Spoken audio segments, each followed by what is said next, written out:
بسم الله الرحمن الرحيم.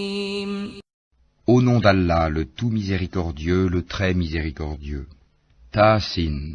Voici les versets du Coran et d'un livre explicite, un guide et une bonne annonce aux croyants, qui accomplissent la salat, acquittent la zakat, et croient avec certitude en l'au-delà. Quant à ceux qui ne croient pas en l'au-delà, nous embellissons à leurs yeux leurs actions, et alors ils deviennent confus et hésitants. Ce sont eux qui subiront le pire châtiment, tandis qu'ils seront dans l'au-delà les plus grands perdants. Certes, c'est toi qui reçois le Coran de la part d'un sage, d'un savant.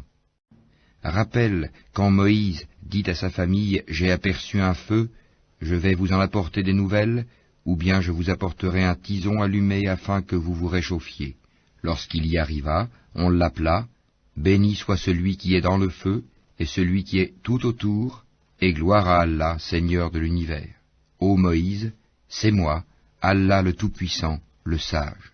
Et jette ton bâton. » Quand il le vit remuer comme un serpent, il tourna le dos pour fuir, sans revenir sur ses pas. « N'aie pas peur, Moïse, les messagers n'ont point peur auprès de moi, sauf celui qui a commis une injustice, puis a remplacé le mal par le bien.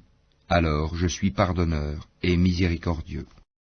Et introduis ta main dans l'ouverture de ta tunique, elle sortira blanche et sans aucun mal, un des 9 prodiges à Pharaon et à son peuple, car ils sont vraiment des gens pervers. Et lorsque nos prodiges leur parvinrent, clairs et explicites, ils dirent, c'est là une magie évidente. Ils les nièrent injustement et orgueilleusement, tandis qu'en eux-mêmes ils y croyaient avec certitude. Regarde donc ce qu'il est advenu des corrupteurs. Nous avons effectivement donné à David et à Salomon une science, et ils dirent, louange à Allah qui nous a favorisés à beaucoup de ses serviteurs croyants. Et Salomon hérita de David et dit, ô homme, on nous a appris le langage des oiseaux, et on nous a donné part de toutes choses, c'est là vraiment la grâce évidente. Et furent rassemblés pour Salomon ces armées de djinns, d'hommes et d'oiseaux, et furent placés en rang.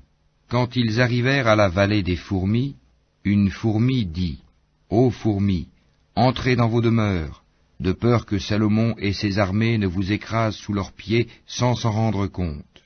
Il sourit, amusé par ses propos, et dit, permets-moi, Seigneur, de rendre grâce pour le bienfait dont tu m'as comblé ainsi que mes pères et mères, et que je fasse une bonne œuvre que tu agrées, et fais-moi entrer, par ta miséricorde, parmi tes serviteurs vertueux. Puis il passa en revue les oiseaux et dit, pourquoi ne vois-je pas la huppe? Est-elle parmi les absents? Je la châtierai sévèrement, ou je l'égorgerai, ou bien elle m'apportera un argument explicite. Mais elle n'était restée absente que peu de temps, et dit, j'ai appris ce que tu n'as point appris, et je te rapporte de Saba une nouvelle sûre. J'ai trouvé qu'une femme est leur reine, que de toutes choses elle a été comblée, et qu'elle a un trône magnifique. Je l'ai trouvée, elle et son peuple, se prosternant devant le soleil au lieu d'Allah.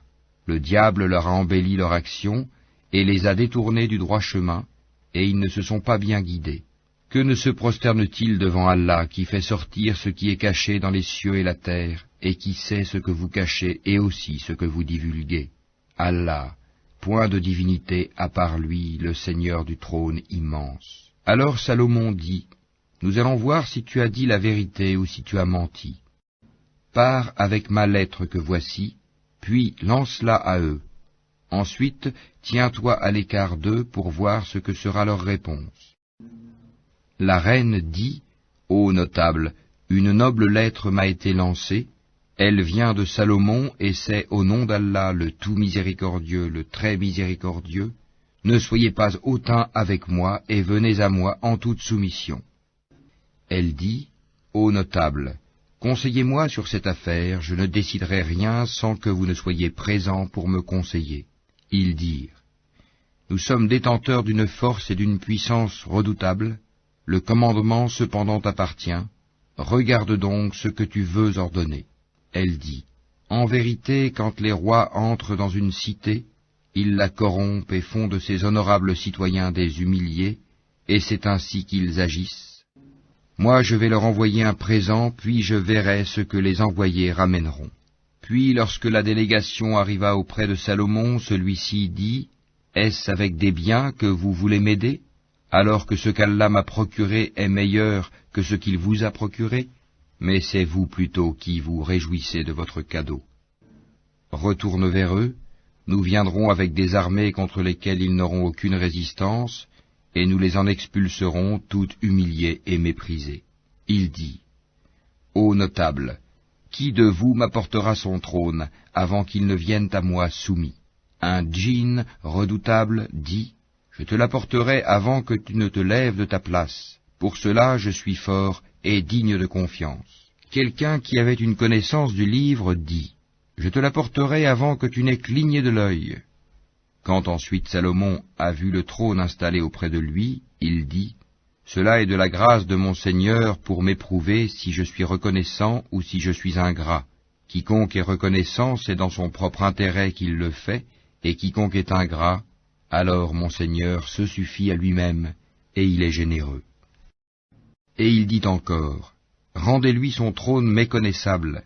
Nous verrons alors si elle sera guidée, ou si elle est du nombre de ceux qui ne sont pas guidés. » Quand elle fut venue, on lui dit, « Est-ce que ton trône est ainsi ?» Elle dit, « C'est comme s'il l'était. » Salomon dit, « Le savoir nous a été donné avant elle, et nous étions déjà soumis.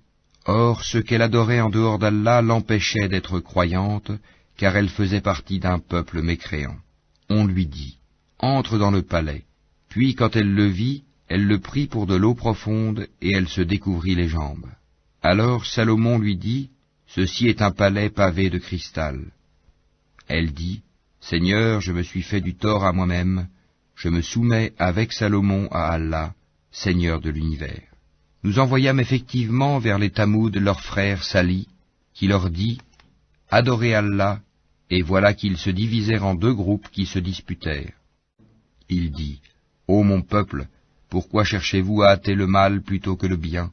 Si seulement vous demandiez pardon à Allah, peut-être vous serait-il fait miséricorde. » Ils dirent, « Nous voyons en toi et en ceux qui sont avec toi des porteurs de malheur. » Il dit, « Votre sort dépend d'Allah, et vous êtes plutôt des gens qu'on soumet à la tentation. » Et il y avait dans la ville un groupe de 9 individus qui semaient le désordre sur terre et ne faisaient rien de bon. Ils dirent, « Jurons par Allah que nous l'attaquerons de nuit, lui et sa famille. Ensuite, nous dirons à celui qui est chargé de le venger, nous n'avons pas assisté à l'assassinat de sa famille, et nous sommes sincères. » Ils ourdirent une ruse, et nous ourdîmes une ruse, sans qu'ils s'en rendent compte. Regarde donc ce qu'a été la conséquence de leur stratagème. Nous les fîmes périr, eux et tout leur peuple. Voilà donc leur maison déserte à cause de leurs méfaits, c'est bien là un avertissement pour des gens qui savent. Et nous sauvâmes ceux qui avaient cru et étaient pieux. Et rappelle-leur, Lot, quand il dit à son peuple, « Vous livrez-vous à la turpitude, l'homosexualité, alors que vous voyez clair? Vous allez aux hommes au lieu des femmes pour assouvir vos désirs? Vous êtes plutôt un peuple ignorant. » Puis son peuple n'eut que cette réponse, « Expulsez de votre cité la famille de Lot, car ce sont des gens qui affectent la pureté. » Nous le sauvâmes ainsi que sa famille, sauf sa femme, pour qui nous avions déterminé qu'elle serait du nombre des exterminés. Et nous fîmes pleuvoir sur eux une pluie de pierres. Et quelle mauvaise pluie que celle des gens prévenus. Dis, louange à Allah et paix sur ses serviteurs qu'il a élus. Lequel est meilleur? Allah, ou bien ce qui lui associe? N'est-ce pas lui qui a créé les cieux et la terre, et qui vous a fait descendre du ciel une eau avec laquelle nous avons fait pousser des jardins pleins de beauté? Vous n'étiez nullement capable de faire pousser leurs arbres? Y a-t-il donc une divinité avec Allah? Non, mais ce sont des gens qui lui donnent des égaux. N'est-ce pas lui qui a établi la terre comme lieu de séjour, placé des rivières à travers elle, lui a assigné des montagnes fermes et établi une séparation entre les deux mers? Y a-t-il donc une divinité avec Allah? Non, mais la plupart d'entre eux ne savent pas. N'est-ce pas lui qui répond à l'angoissé quand il l'invoque, et qui enlève le mal, et qui vous fait succéder sur la terre génération après génération? Y a-t-il donc une divinité avec Allah? C'est rare que vous vous rappeliez. N'est-ce pas lui qui vous guide dans les ténèbres de la terre et de la mer, et qui envoie les vents comme une bonne annonce précédant sa grâce, y a-t-il donc une divinité avec Allah? Allah est très élevé au-dessus de ce qu'il lui associe. N'est-ce pas lui qui commence la création puis la refait, et qui vous nourrit du ciel et de la terre? Y a-t-il donc une divinité avec Allah? Dis, apportez votre preuve si vous êtes véridique. Dis, nul de ceux qui sont dans les cieux et sur la terre ne connaît l'inconnaissable à part Allah, et ils ne savent pas quand ils seront ressuscités. Mais leurs sciences se sont rejointes au sujet de l'autre monde. Ils doutent plutôt là-dessus, ou plutôt ils sont aveugles à son sujet. Et ceux qui ne croient pas disent, est-ce que quand nous serons poussière, nous et nos pères, est-ce que vraiment on nous fera sortir de nos tombes? Certes, on nous l'a promis, à nous et à nos pères, auparavant. Ce ne sont que des contes d'anciens. Dis, parcourez la terre et voyez ce qu'il est advenu des criminels, et ne t'afflige pas sur eux, et ne sois pas angoissé à cause de leur complot. Et ils disent, pour quand cette promesse si vous êtes véridique? Dis, il se peut qu'une partie de ce que vous cherchez à hâter soit déjà sur vos talons. Certes, ton Seigneur est pourvoyeur de grâce aux hommes, mais la plupart d'entre eux ne sont pas reconnaissants. Certes, ton Seigneur sait ce que cache leur poitrine et ce qu'ils divulguent, et il n'y a rien de caché dans le ciel et la terre qui ne soit dans un livre explicite. Ce Coran raconte aux enfants d'Israël la plupart des sujets sur lesquels ils divergent. Cependant, qu'il est pour les croyants un guide et une miséricorde. Ton Seigneur décidera certes entre eux par son jugement, et il est le Tout-Puissant, le Sage. Place donc ta confiance en Allah, car tu es de toute évidence dans la vérité et le bon droit. Tu ne peux faire entendre les morts ni faire entendre l'appel aux sourds quand ils s'enfuient en tournant le dos. Et tu ne peux non plus guider les aveugles hors de leur égarement. Tu ne feras entendre que ceux qui croient en nos versets et se soumettent. Et quand la parole tombera sur eux, nous leur ferons sortir de terre une bête qui leur parlera. Les gens n'étaient nullement convaincus de la vérité de nos signes ou versets. Et le jour où nous rassemblerons de chaque communauté une foule de ceux qui démentaient nos révélations, et qu'ils seront placés en rang. Puis, quand ils seront arrivés, Allah dira, avez-vous traité de mensonges mes signes, sans les avoir embrassés de votre savoir? Ou que faisiez-vous donc? Et la parole leur tombera dessus, à cause de leurs méfaits, et ils ne pourront rien dire. N'ont-ils pas vu qu'en vérité, nous avons désigné la nuit pour qu'ils y aient du repos et le jour pour voir? Voilà bien des preuves pour des gens qui croient. Et le jour où l'on soufflera dans la trompe, tous ceux qui sont dans les cieux et ceux qui sont dans la terre seront effrayés, sauf ceux qu'Allah a voulu préserver, et tous viendront à lui en s'humiliant. Et tu verras les montagnes, tu les crois figées, alors qu'elles passent comme des nuages. Telle est l'œuvre d'Allah qui a tout façonné à la perfection. Il est parfaitement connaisseur de ce que vous faites. Quiconque viendra avec le bien aura bien mieux, et ce jour-là ils seront à l'abri de tout effroi. Et quiconque viendra avec le mal, alors ils seront culbutés le visage dans le feu. N'êtes-vous pas uniquement rétribués selon ce que vous œuvriez? Il m'a été seulement commandé d'adorer le Seigneur de cette ville, la Mecque, qui l'a sanctifiée, et à lui toute chose, et il m'a été commandé d'être du nombre des musulmans, et de réciter le Coran. Quiconque se guide, c'est pour lui-même en effet qu'il se guide, et quiconque s'égare, alors dit, je ne suis que l'un des avertisseurs. Dis, louange à Allah, il vous fera voir ses preuves, et vous les reconnaîtrez,